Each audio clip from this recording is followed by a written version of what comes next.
Welcome to Amos 2023_Tech. I'm your host, Adam Savage. Today we're diving headfirst into the visionary world of Ridley Scott's 1982 masterpiece, Blade Runner.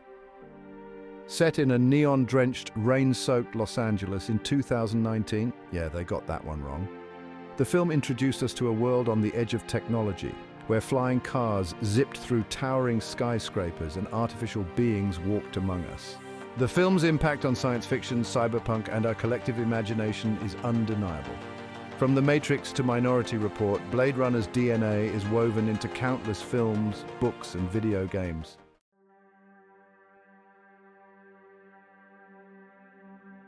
At the heart of Blade Runner lies the concept of replicants, bioengineered beings virtually indistinguishable from humans.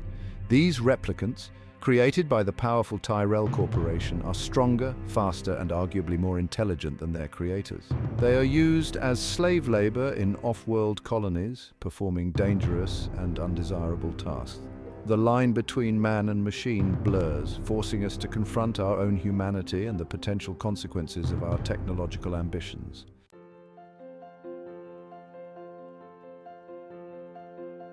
One of the most fascinating aspects of Blade Runner is the way it explores the idea of humanity through the lens of technology.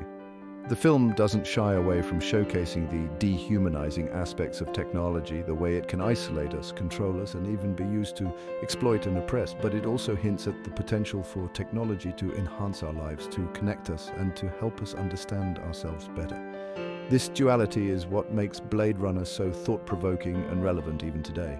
We'll dissect the gadgets, analyze their impact on the story, and explore their relevance to our world today.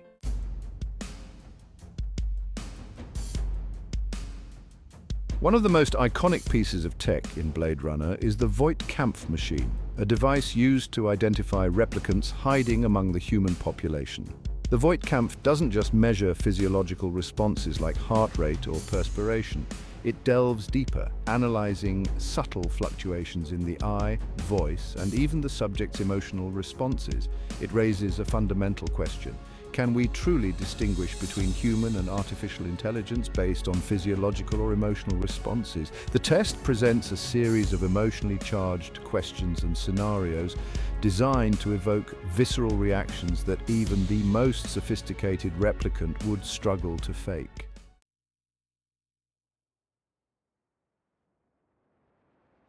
Section 2. Measuring Empathy, the Science of the Impossible. In the film, seasoned Blade Runner Rick Deckard relies heavily on the Voight-Kampff machine to hunt down rogue replicants. He meticulously analyzes each response, searching for telltale signs of artificiality, but the test is not foolproof. As Deckard soon discovers, some replicants, particularly the newer Nexus 6 models, are so advanced that even the Voight-Kampff struggles to penetrate their carefully constructed facades. The machine becomes a tool for exploring the very nature of empathy.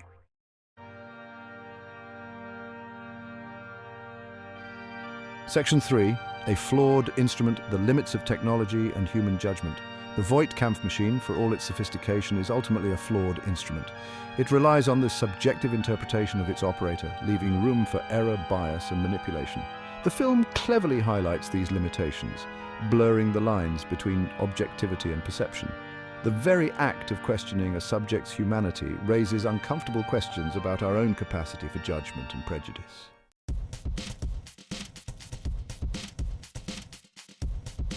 Now, let's talk about something we all secretly crave. Flying cars. Blade Runner gave us the Spinner. A vehicle so iconic it's practically a character in itself.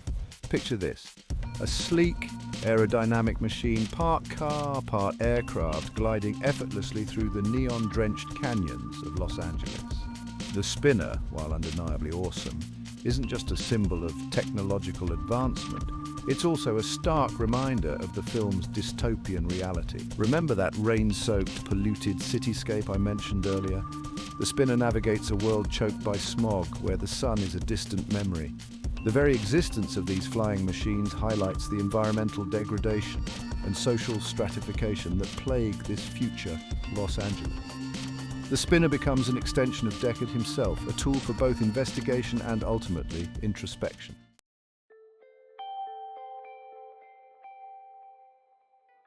The spinner's design is a marvel of both functionality and symbolism.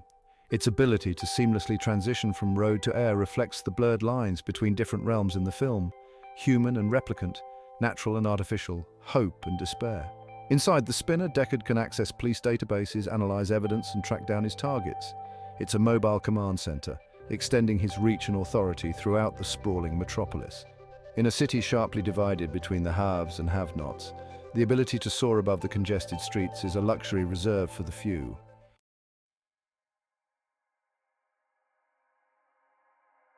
As Deckard pursues his targets through the crowded streets and towering skyscrapers, the spinner offers a glimpse of freedom, a way to escape the claustrophobic confines of the city. Its flight, even amidst the urban decay, hints at a yearning for something more, a desire to break free from the constraints of a dystopian world. But the film reminds us that even the most advanced technology can't outrun the consequences of our actions. The spinner's ability to navigate between the darkness of the city and the relative openness of the sky suggests that hope might yet exist, even in the face of overwhelming challenges.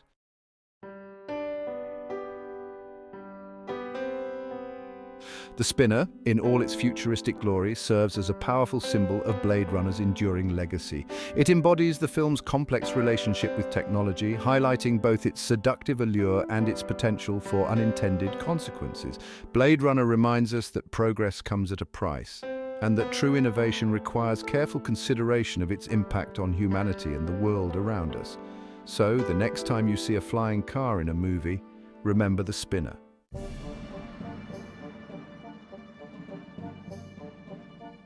Enhancing reality, the Esper and its eerie abilities. Hold on to your hats, tech aficionados. We're about to dive into the world of the Esper, a gadget so advanced it makes facial recognition software look like child's play. Imagine this.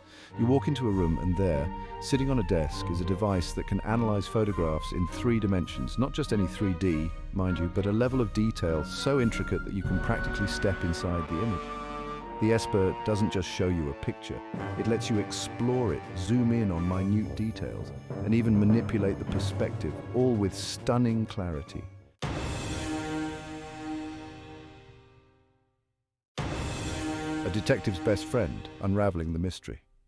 For Deckard, the Esper is an invaluable tool in his hunt for rogue replicants. It allows him to analyze crime scenes, scrutinize photographs for clues, and even delve into the memories implanted in replicants' minds. In one memorable scene, Deckard uses the Esper to examine a photograph found in a replicant's apartment. As he zooms in on a seemingly insignificant reflection in a mirror, he uncovers a crucial piece of evidence, a glimpse of another replicant hidden in plain sight.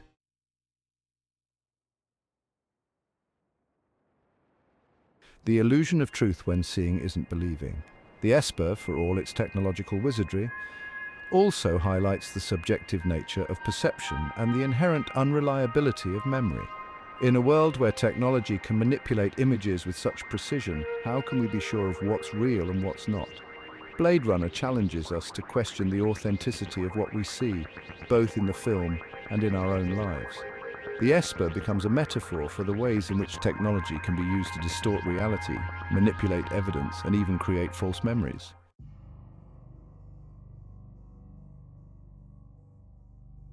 Section 4, a glimpse into the future of surveillance and forensic science. The Esper, while a product of science fiction, foreshadows real-world advancements in fields like image recognition, surveillance technology, and forensic science. Its ability to analyze images with such detail raises both exciting possibilities and unsettling questions about privacy, surveillance, and the potential for misuse. Imagine a world where law enforcement agencies could use technology like the Esper to monitor our every move, analyze our personal photos, and even delve into our memories.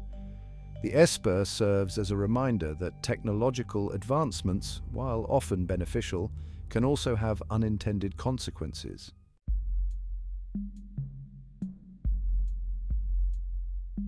Section 1, Artificial Animals, More Than Meets the Eye.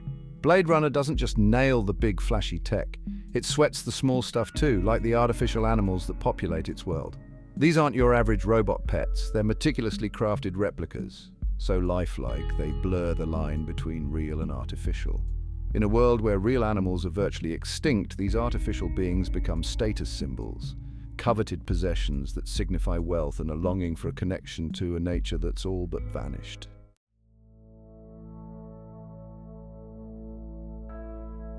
Section 2. A world stripped bare. The price of progress. The presence of artificial animals raises uncomfortable questions about the consequences of unchecked technological advancement and environmental exploitation. Have we reached a point where we're so disconnected from the natural world that we're content with artificial substitutes? The artificial animals in Blade Runner serve as a stark reminder of what's at stake as we grapple with issues like climate change, habitat destruction, and the rapid decline of biodiversity in our own time. They force us to confront the potential consequences of our actions and to consider the kind of future we're creating for ourselves and generations to come. The very act of creating these artificial animals, of replicating the beauty and wonder of the natural world, suggests a deep-seated yearning for a connection that transcends our technological achievements.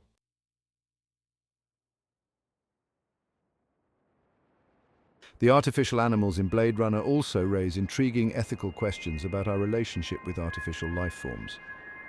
If a creature looks, sounds, and even feels real, does it deserve the same respect and consideration as its living counterpart? The film doesn't provide easy answers, but it encourages us to consider the implications of creating artificial beings that so closely mimic life.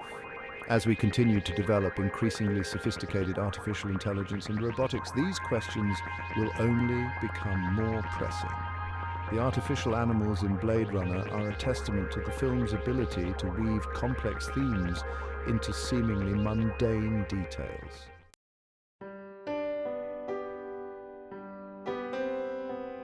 The artificial animals in Blade Runner serve as a powerful reminder of the importance of preserving biodiversity and protecting our planet.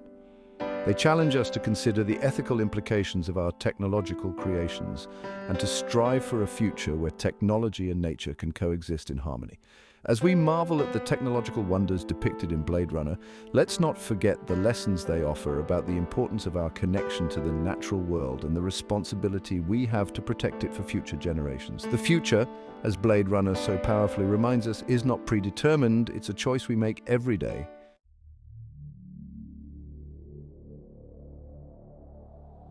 Well, there you have it, folks. We've journeyed through the rain-soaked streets of Los Angeles 2019, explored the mind-bending tech of Blade Runner, and maybe even had our own existential crises along the way.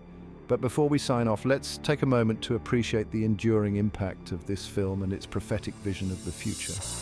Blade Runner wasn't just about cool gadgets and dystopian cityscapes.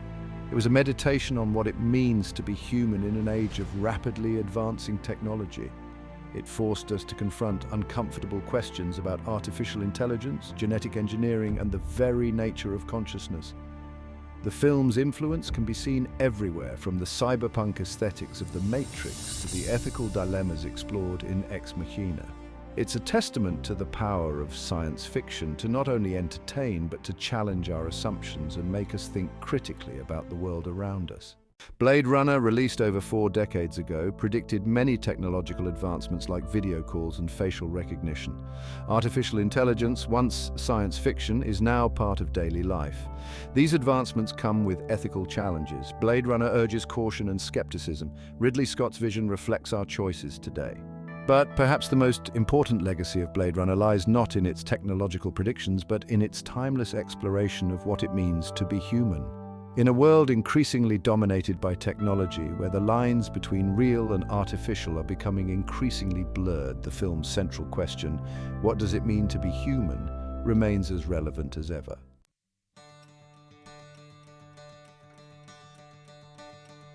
Thank you for joining me on this exhilarating journey through the tech and themes of Blade Runner. It's a film that stays with you long after the credits roll, prompting reflection, discussion, and a renewed appreciation for the power of storytelling. And who knows, maybe someday soon we'll be navigating our own neon-drenched cities in flying cars, pondering the nature of reality through advanced imaging devices, and questioning the very essence of what it means to be human. Until then, keep exploring, keep questioning, and keep the spirit of Blade Runner alive. Thank you for watching, and please subscribe, like and share for more videos on tech gadgets.